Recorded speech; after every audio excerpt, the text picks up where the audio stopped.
Jemaat Tuhan, salam jumpa lagi dalam program Light of Revival, renungan firman Tuhan yang akan menuntun kita di sepanjang hari ini. Jemaat terkasih, mari kita sama-sama membaca firman Tuhan di dalam Mazmur pasal 27 ayatnya yang ke-10.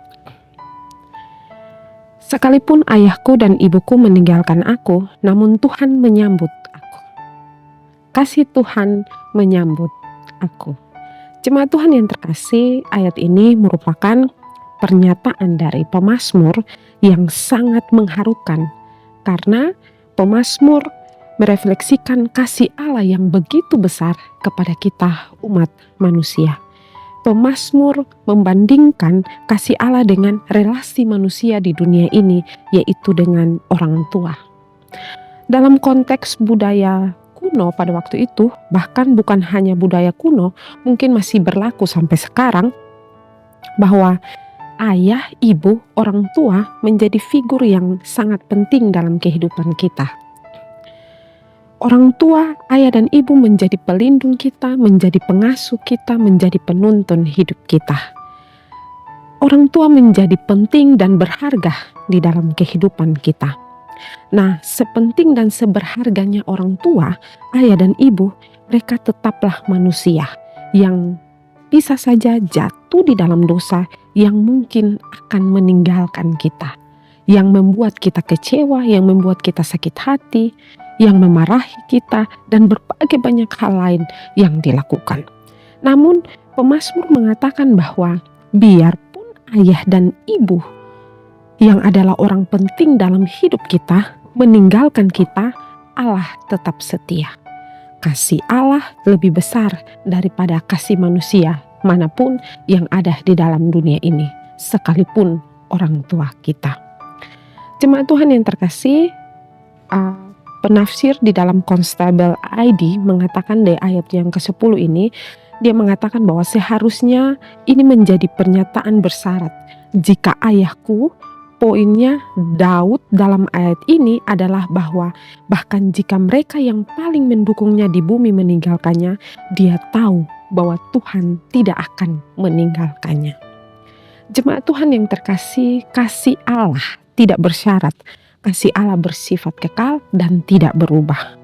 Allah mengasihi dan menyambut umatnya, dan dalam keadaan tersulit sekalipun tetap Allah lakukan. Allah mengasihi kita. Allah menunjukkan kasih-Nya yang begitu nyata di dalam kehidupan kita.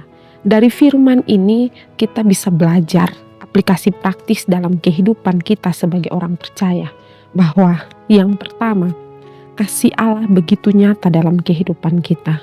Apa yang nyata? Yang nyata adalah pengorbanannya di kayu salib untuk tebus dosa kita, untuk tebus kita orang-orang berdosa.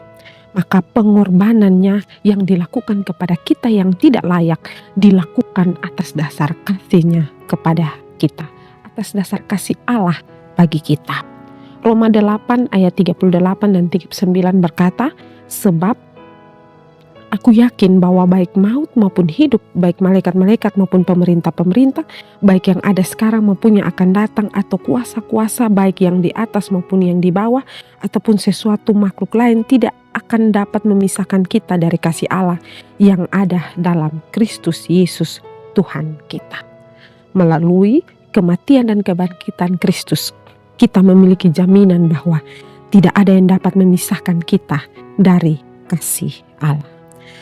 Pelajaran yang kedua yang bisa kita belajar dari firman Tuhan ini adalah bahwa kasih Allah itu penghiburan bagi kita, penghiburan bagi orang-orang yang berduka, penghiburan bagi orang-orang yang kehilangan harapan. Kasih Allah itu penghiburan bagi kita. Ada dari kita yang ditinggalkan oleh orang tua kita selamanya. Kita tidak lagi bersama-sama dengan orang tua kita secara fisik. Kita menjadi yatim piatu di dalam dunia ini.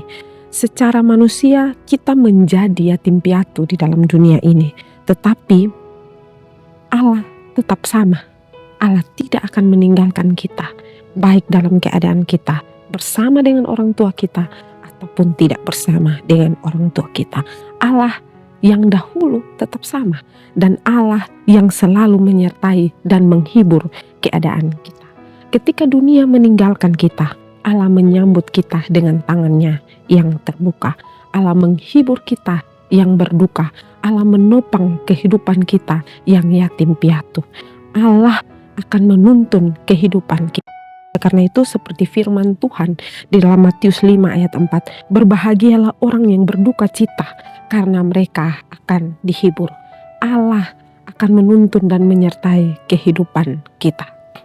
Jemaat Tuhan yang terkasih, biarlah firman Tuhan ini menyadarkan kita bahwa kasih siapapun di dalam dunia ini tidak akan melebihi daripada kasih Allah yang begitu besar di dalam kehidupan kita.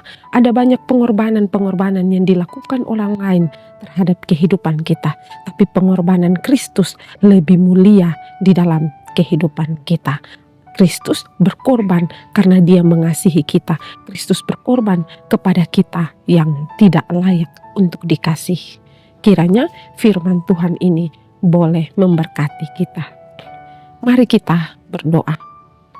Tuhan Yesus, terima kasih untuk firman-Mu hari ini.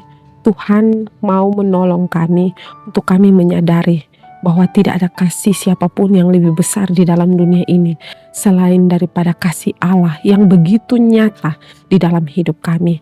Terima kasih Tuhan Yesus. Amin. Jemaat Tuhan yang terkasih, mari tetap jadikan firman Tuhan sebagai terang dan pelita bagi jalan hidup kita. Tuhan memberkati.